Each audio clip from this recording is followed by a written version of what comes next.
रियासत कैलिफोर्निया के इलाके मैनलो पार्क में SLAC नेशनल एक्सेलरेटर लेबोरेटरी में इंजीनियर्स दुनिया का सबसे बड़ा डिजिटल कैमरा बनाने में मसरूफ हैं, जिसे LSST कहा जाता है।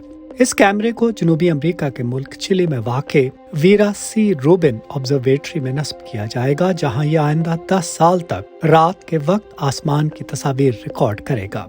रिसर्चर्स को तवक्को है कि कायनात के एक बड़े हिस्से के मुशाहिदे से वो वक्त गुजरने के साथ साइंस के कुछ बड़े सवालों के बारे में मालूमात हासिल कर सकेंगे।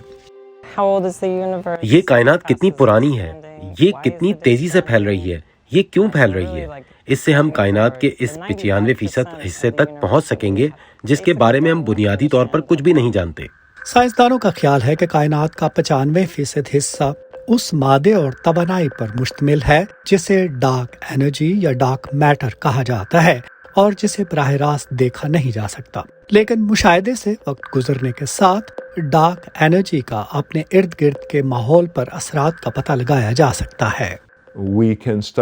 हम इसे देखकर तहकीक कर सकते हैं। हम ये मुताला कर सकते हैं कि किस तरह दूर दराज की कहकशाओं से आने वाली रोशनी हमारे और कहकशां के दरमियान मौजूद तमाम मादों की वजह से मुड़ जाती है।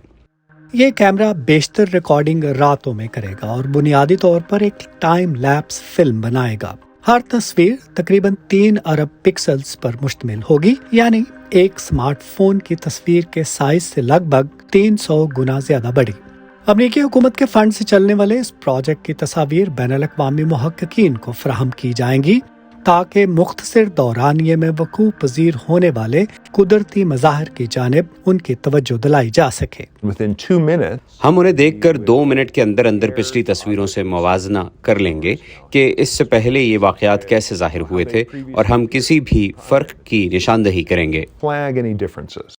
इस आले की मदद से रिसर्चर्स बड़ी बेताबी से गैर मुतवक्के मालूमात की उम्मीद लगाए बैठे हैं। मैट डिबल के साथ नदीम याकूब, वॉइस ऑफ अमेरिका।